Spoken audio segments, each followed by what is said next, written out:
Hello everyone, welcome to Canon Coffee. Here we have a breville barista espresso machine. Now this machine was broken because the gauge was not moving, so what we end up doing, we just pretty much backflush the whole machine and run a little bit of descaling inside the water tank to make sure everything was running fine and stuff, and there was no scale build-up around it.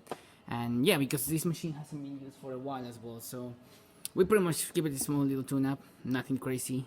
And yeah, that's all we did. So starting with one shot of espresso, we're gonna test out the machine and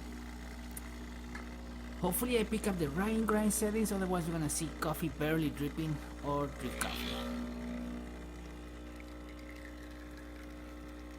As you can see, the machine is keeping up pretty well. It's actually having good water flow and really good crema coming out of the machine. And that's around double.